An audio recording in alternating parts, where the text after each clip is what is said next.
Bonjour à tous et bienvenue dans cette séquence d'apprentissage au cours de laquelle on corrigera un exercice en relation avec la fonction reproductrice féminine. Le document 1 suivant montre les résultats de dosage de deux hormones chez une femme âgée de 30 ans pendant une période comprise entre 7 septembre et 30 octobre.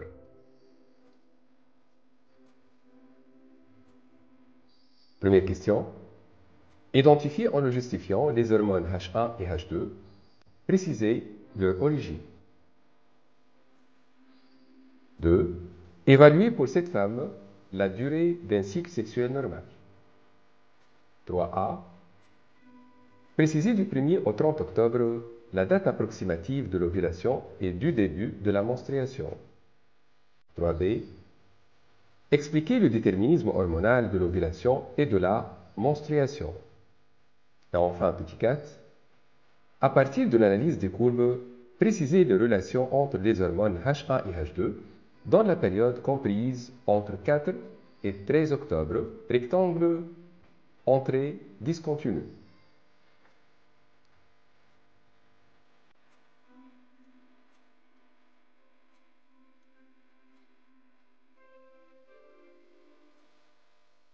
La première question, identifiez en le justifiant les hormones H1 et H2 et précisez leur origine. Tout d'abord, concernant le verbe d'action identifié, toujours, il nécessite une justification. H1, c'est la LH. Justification. Tout d'abord, c'est une sécrétion cyclique avec des pics importants, faibles entre les pics. Chaque cycle présente un pic brutal. L'origine, sécrétion par l'hypophyse antérieure. L'hormone H2, c'est la progestérone. La justification, sécrétion importante du 7 au 19 septembre ou bien du 5 au 18 octobre.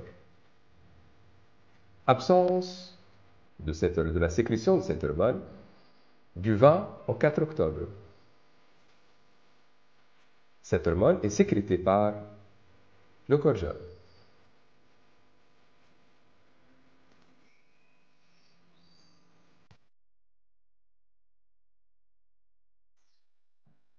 Deuxième question. Évaluez pour cette femme la durée d'un cycle sexuel normal.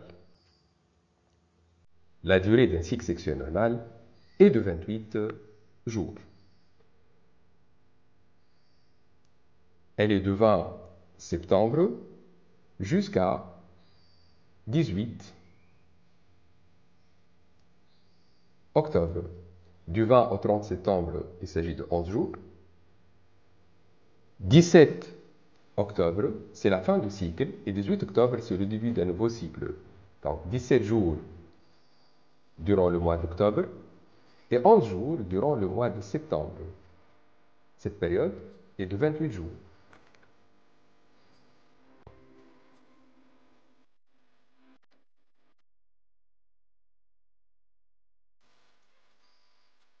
Question 3a. Précisez du 1er au 30 octobre la date approximative de l'ovulation et du début de la menstruation. Et expliquez le déterminisme hormonal de l'ovulation et de la menstruation. 3a.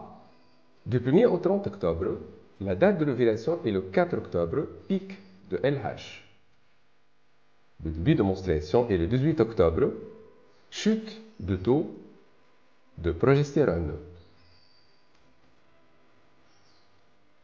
Le déterminisme hormonal de l'ovulation. Juste avant l'ovulation, l'ovaire contient un follicule mûr qui sécrète une forte dose d'ostradiol qui agit par rétrocontrôle positif sur l'axe hypothalamo-hypophysaire, entraînant une augmentation de sécrétion de GnRH, de FSH et LH. Les pics de LH et de FSH entraînent l'expulsion du gamète femelle et la transformation du follicule rompu en corps jaune. Pour le déterminisme hormonal de la menstruation, À la fin du cycle sexuel, et s'il n'y a pas de fécondation, le corps jaune regresse. C'est un corps jaune cyclique. Les hormones ovariennes, oestrogène et progestérone, chutent. L'endomètre qui a été formé se trouve privé du soutien hormonal, ce qui entraîne la menstruation.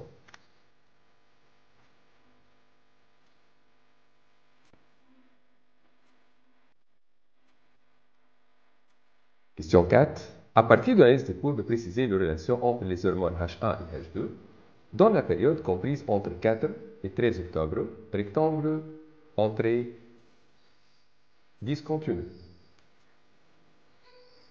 Du 4 au 13 octobre, un pic de sécrétion de LH suivi de sécrétion importante de progestérone. Donc la LH stimule la sécrétion de progestérone. L'augmentation de la sécrétion de progestérone est associée à une chute de sécrétion de LH.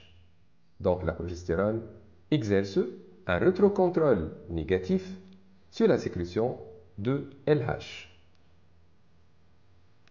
Notre séquence est terminée. Je vous remercie pour votre attention. N'oubliez pas de s'abonner à notre chaîne et à bientôt.